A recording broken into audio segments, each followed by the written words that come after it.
Welcome to the story of my survival. And at the moment, I am sitting on the edge of the boat as our guide continues to scare us with his frantic stories of the jungle, telling us that the entire rainforest is full of snakes. Well, that's common. Even a fifth grader knows that. But he continues telling that biggest one is a crimson anaconda that is summoned by people who are cannibals, or so the legends say. As he continues to glaze the crimson anaconda, I just sit there expressionlessly at the head of the boat. There are snakes everywhere I look, but that doesn't scare me as I calmly take a swig of my Anaconda whiskey with a small snake in the bottle. I fear no snake, but the snake should fear me.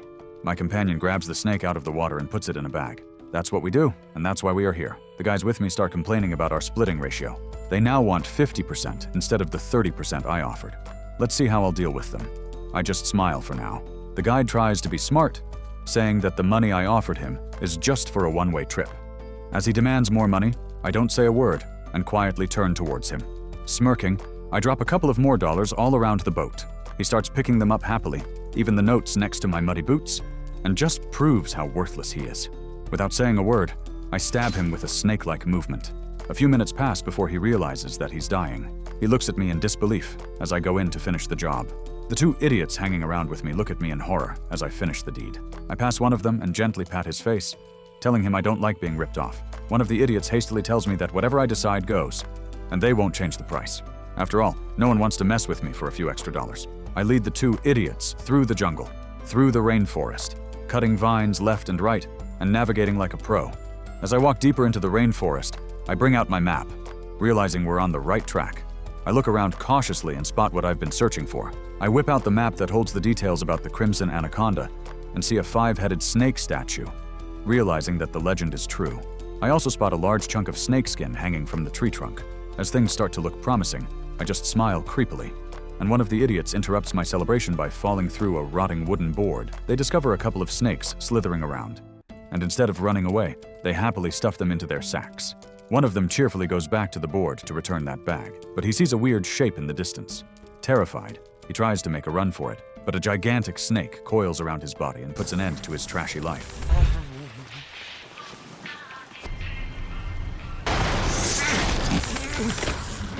His idiot friend searches the rainforest, but all he finds is a gigantic snake slithering through the trees. He comes face to face with the crimson anaconda, then minutes later with his half-digested buddy that the beast spits out.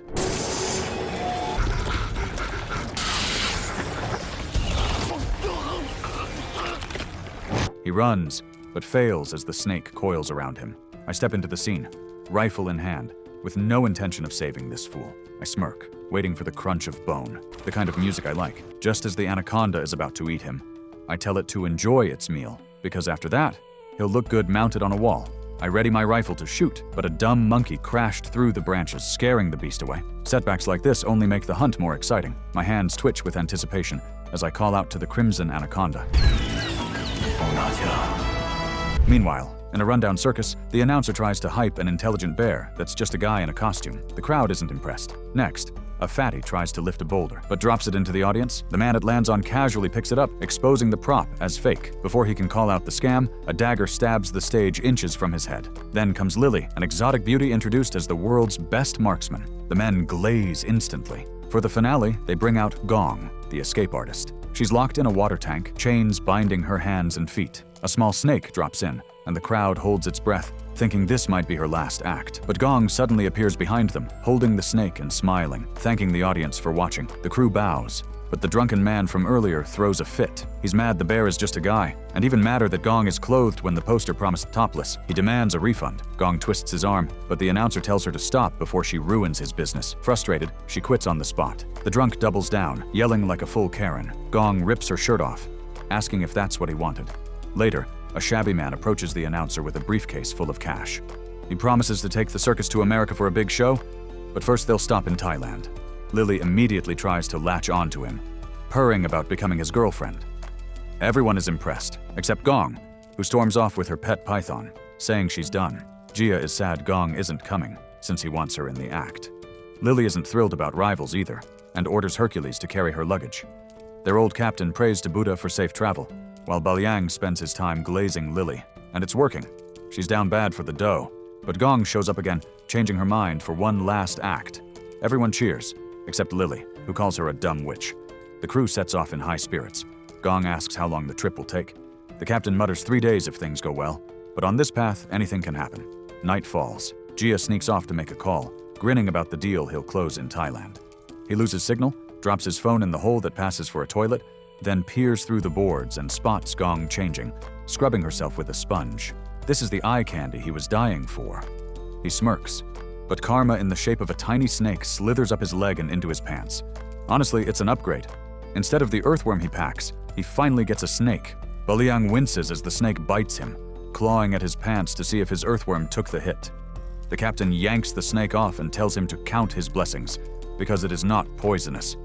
Baliang stomps it in anger and tells the snake to be careful on his turf, but the captain warns him not to get a big head. This area belongs to the snakes, and they are lucky to pass through without an accident. Lily slides up, still trying to raise him, offering a full body scan and acting worried about the bite. They duck into a room to fool around, but a weird zombie lurches in behind them, and they shriek. It turns out to be the priest's cousin, another actor, and the one who officially cock-blocks Baliang. Soon, they hit a wreck blocking the river. Baliang yells that the seller can't wait another day, and Gong narrows her eyes. Even the captain side-eyes him. Baliang backtracks, saying the venue is picked and the tickets are sold out, begging the captain for a way through. The captain smirks and says there is only one way forward. Gia and the zombie row over and stuff dynamite into the cracks, not knowing the wreck is full of snakes. The captain presses the remote, and boom! The blockage explodes in a ball of fire, flinging snakes and wood into the air. Snakes rain down on the ship, and chaos erupts. A python coils around the zombie, and he begs his cousin for help, but the cousin bolts. Gong rips a snake off Gia's neck, while Baliang hides in a small room full of serpents. The captain calmly prays to Buddha and yoinks a snake out of his cabin. A couple of Anacondas wrap around Lily, trying to rock her world with some tentacle fun time, but Hercules comes in clutch and tears them off. Gong grabs a power washer and blasts the snakes back into the river, drenching Lily from head to toe before clearing the deck. The captain, unbothered, even pulls a snake off his puppy. He thought that he was safe, but the room was full of pythons. A coder's nightmare. He slams a pitchfork and misses, shattering the ceiling and raining more snakes onto himself. The boards give way, and he falls, a python following like a loyal dog. He scrambles onto the island and freezes when more pythons sit inches from his face. That is when I arrive, stomping a python, threatening him, and hauling him back on board. Everyone thanks me for saving this trash bag's life, and I play it cool, saying they saved me because I was stranded here for who knows how long. A tomboy girl interrupts our bromance and asks who I am. I tell them my name and that I had an accident and was stuck on the island. Then the big man collapses, clutching his ear. The crew panics, and I step forward to earn their trust, not out of kindness. I whip out my dagger. They look at me as if I am about to cut his ear off, but instead I gently slice my finger, drawing blood. I inch it closer to his ear. As I feel something prick my finger, I gently pull out a tiny little snake from this fatty's ear. The snake coils around my finger, but instead of wincing, I enjoy it, telling the little guy not to be so bloodthirsty before tossing it back into the river, and immediately gain everyone's respect. A boy asks how I did it, and I tell him I picked it up, with other survival skills, by being an explorer, as no one knows what the future holds. The man I saved looks up at me and gives a thumbs up, calling me awesome. I walk the deck while Gong watches, suspicious, telling Baliang they should not trust me. But I already have Baliang wrapped around my pinky. After all, I saved him from being python food. Gong thinks I have some otherworldly immunity to venom. She wants me gone at the next stop. I see the captain fishing for snakes, so I stroll up and strike up a conversation, telling him his line is too thin to haul anything decent. I pat his shoulder and press a thick wad of cash into my hand. He barely blinks and asks where I want to go. I whip out my map of the crimson Anaconda and show him the spot. He angles his crossbow at me, and I spread my arms. I did not come this far to be stopped by an old man with scurvy. I offer to triple the pay, but he does not budge. I smirk because there are other ways to make him agree. He calls me a poacher and warns me to stay off the land, but I only care about the crimson Anaconda, so I storm off. Baliang keeps selling me as a good guy, trying to get Gong to trust me, while the old man thinks he felt a bite on his line and reels in. Frustrated, he lets go, then his puppy screams. He leans over the rail, and something jerks him in. That night, the captain vanishes. The next morning, Gong is frantic and finds me chopping fish heads. She demands to know where the captain is as I toss a head into the river. At the same spot, the captain floats, hooked and impaled on my bait. I pretend ignorance, and I tell her it is not uncommon for people to disappear around here. Baliang arrives as everyone searches, and they do not know the captain is live bait for the crimson Anaconda I plan to catch. I smile because my plan is about to work. The line goes taut, I brace and grab the line, the crimson anaconda arrives, and the fight begins. The fish pulls like a beast, and that thrills me. Everyone stares like I am mad, and I cannot blame them. The anaconda surfaces, then dives, ripping the line, but I will not let go. I fall into the water and wrestle the line through mangrove and muck, the crew holding their breath. I reach a little lifeboat still clinging to the line, the anaconda giving me a joyride. I grab a pitchfork and focus on every vibration. I thrust and finally impale it. The monster goes berserk. It coils the ship and pins me, the boat overturning. I claw back aboard scot-free, but the anaconda slips away again, and I am burning with frustration. The priest shows up, rambling about bad dreams and warning them not to fish today. Advice that would have been useful minutes earlier. I smirk at the fool. Then my grin turns to a roar when the crimson anaconda returns behind the priest. It spits out the half-digested captain, and I know this is my moment. The beast slithers after the priest into a cramped cabin, and I stab at it with the pitchfork to steal its attention. I hack and jab while the creature thrashes. While I wrestle it, Gong grabs a rifle and moves to cut off its escape. The anaconda smashes into Hercules and Gia, forcing them into the cockpit, where the thing somehow ends up trapped under a pot that slips over its head. It thrashes, and with a violent burst, it rips through the hull and breaks free, angrier than before. I do not care about its hissy fits. I stab it again and again with the pitchfork, but then fire races to the dynamite stack, and the whole ship goes up in smoke. The damned snake bolts away again, and the boat is a ruined ruin. We regroup on the island, and they are furious with me for letting the captain die. Only the tomboy chick is onto me, accusing me of using them as bait to get to the snake, and almost getting everyone killed. I tell them I did not want that. I say if they had cooperated, they would be rich, filthy rich. That mention of money snaps Balyang to my side. I show the map again, telling them my boat waits just around the corner. All they have to do is follow me for 2 days. Then I add the clincher. Lily needs antibiotics. She is infected by a parasite. The only shot is the meds in my boat. Gong hates it, but follows me for Lily's sake. They come because there is a chance to live and a chance to get paid. I pocket my dagger, and the group moves out because no one wants to be stuck here with snakes, and no plan. I lead them through the foliage like a pro, past trees and shallow streams until we stop to rest. I see the girls washing in the water, but I pull Gong and the others away before they sip. I point to the insects floating dead in the current. Praying mantises drift belly up, killed by parasitic worms that infest this stream, and if someone gets infected, they will drown themselves and seed more worms. I prove I am valuable as a guide, and they remember they cannot cross me. I spot a weird tree, roll up my sleeve, and shove my hand into a hole, even though Mama always used to warn me about sticking my hand into strange holes. Something coils around my arm and I wince. But that is what I expect. I pull out a slithering python, and while normal people fear being lunch, I hold it up like prize meat. The circus freaks set up a fire and start grilling, but I like my steak rare, raw. They stare in confusion and call me a wild man, and I do not mind because I am what I am. I tell them to eat quick. The smell will bring other snakes. Balyang tries to cozy up and offers grilled meat, but I tell him to try it raw. He chews, holds back puke, and lies that it tastes amazing. I smirk. What a loser. Birds flee, and a big snake, not the crimson I want, but still huge, snatches Gia. While everyone panics, I stab the beast with a wooden spear and send it slinking away. I cannot afford livestock stolen by the wrong snake. The zombie moves slow, infected by a worm, but he still follows his priest cousin trying to keep up. Night falls, and I have them set camp. I tell them not to worry. The 6 repellents I spread will keep unwanted bastards away. Around the fire, I flash back to my first run-in with the crimson anaconda, when I hid in a wooden box to stay alive. That fear turned into obsession. Balyang asks why I want that damn snake. I tell him it is one of the largest and most expensive wild pythons. It has red spots around its eyes from a mutation. It eats other big snakes, and it is a one-of-a-kind apex predator. I want it so badly I will never work again. Balyang wants in. I warn him it is not simple. It is the most dangerous predator on Earth. But that only excites him. Then he admits he is not trying to take the crew to America. He plans to get them to Thailand to harvest organs. He is a trafficker. I do not recoil. I like the cruelty. That is the kind of man I can work with. The priest wakes screaming from a dream of a colossal anaconda filling a room and crushing us all. He searches for his cousin and finds him standing in the stream, staring blank. The priest tries to yank him away, but a large snake appears and swallows him whole. The next day I count heads, and the crew is lighter by 1 loser. I tell them we can cross the stream or take a 2-day detour, their choice.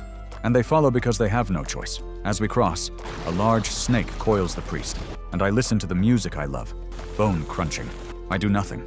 We leave the loser to his fate, and reach the shore where my boat waits a few meters away. I rummage a chest and quietly pocket a pistol, then hand over the antibiotics I promised, keeping my end.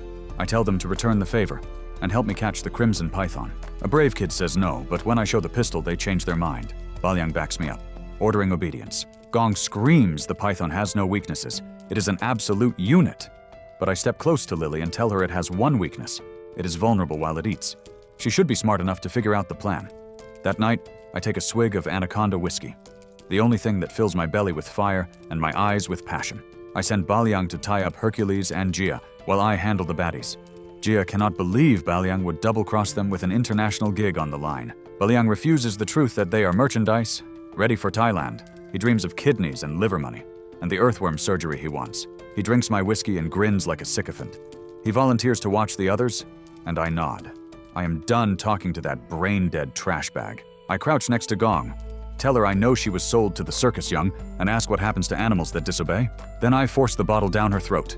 She bites me, and I slap the stuffing out of her.